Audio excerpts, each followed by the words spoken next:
dipersembahkan oleh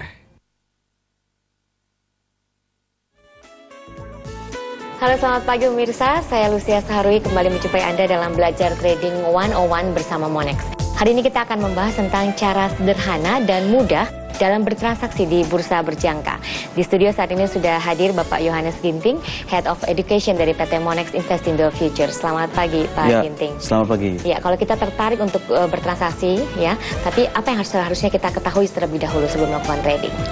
Ya, jadi sebelum kita melakukan trading, tentu kita harus punya strategi atau metode yang sudah kita pilih. Karena dengan strategi atau metode yang sudah kita pilih tadi, ini akan sangat menentukan keberhasilan kita dalam bertransaksi. Nah, kalau kita tidak punya metode, tidak punya satu strategi yang baik, maka otomatis artinya sukses kalau kita bertransaksi di bursa berjangka. Ya, banyak orang yang takut untuk bertransaksi karena kesannya sulit ya. Padahal ada cara mudah dalam bertransaksi. Itu cara mudah itu seperti apa sih, Pak? Ya, betul sekali ya. Jadi kadang-kadang kenapa transaksi ini menjadi sulit? Karena banyak orang kadang-kadang menggunakan strategi yang rumit-rumit. Padahal sebenarnya ada strategi yang lebih mudah atau lebih simpel.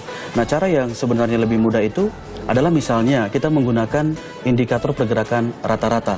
Nah, jadi dari pergerakan rata-rata ini kita akan melihat bagaimana kecenderungan dari sebuah harga. Nah, misalnya saya menggunakan indikator pergerakan rata-rata 20 hari. Nah, jadi kalau harga terkini di atas dari pergerakan harga rata-rata 20 hari, maka saya melihat bahwa kecenderungan harga akan naik. Begitu juga sebaliknya, kalau harga terkini di bawah dari harga rata-rata 20 hari, maka harga akan cenderung turun. Nah, kemudian saya juga konfirmasi dengan harga atau pergerakan rata-rata yang lebih panjang. Misalnya saya gunakan pergerakan rata-rata 50 hari. Nah, jadi misalnya kalau harga di atas dari pergerakan rata-rata 20 hari dan 50 hari, maka terkonfirmasi bahwa tren dari sebuah harga untuk mengalami kenaikan itu lebih kuat.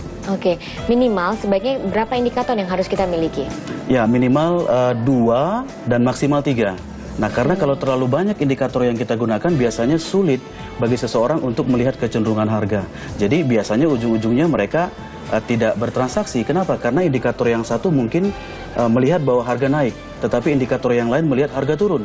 Nah, jadi pada akhirnya tidak masuk posisi atau tidak bertransaksi. Ujung-ujungnya hanya melihat indikator saja. Ya, untuk cara mudah bertransaksi nih, apakah ada indikator lain selain pergerakan harga rata-rata? Ya, jadi sebenarnya ada beberapa, tapi saya hanya pilih 2 saja. Tadi moving average atau pergerakan rata-rata, kemudian yang kedua kita menyebutnya Bollinger Band. Jadi Bollinger Band itu adalah batas atas dan batas bawah.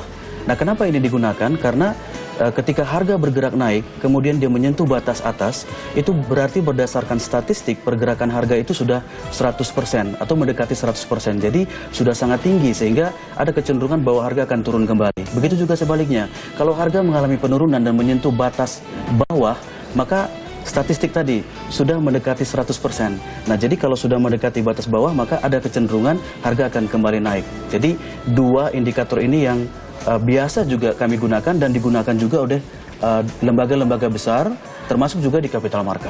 Oke, nah apa yang harus kita lakukan apabila ternyata sesuai indikator kita melakukan transaksi begitu, tapi ternyata tidak seperti yang diprediksi oleh indikator, apa yang harus kita lakukan?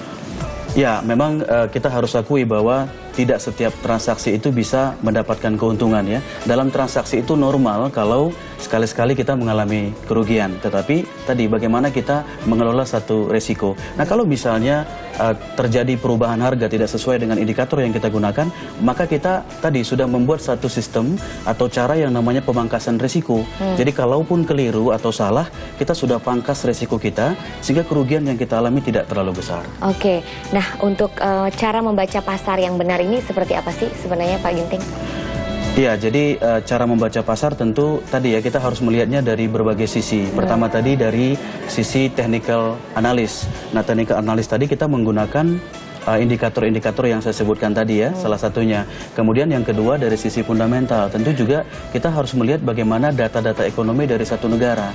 Apakah data ekonominya bagus atau tidak, karena data ekonomi ini sangat berpengaruh besar terhadap pergerakan harga. Jadi 2 hal itu yang sangat penting. Oke, baik. Terima kasih Pak Ginting untuk informasinya. Semoga bermanfaat bagi pemirsa. Saya Lucia Saharwi, Belajar Trading 101, menyambut dunia penuh tantangan. Sampai jumpa.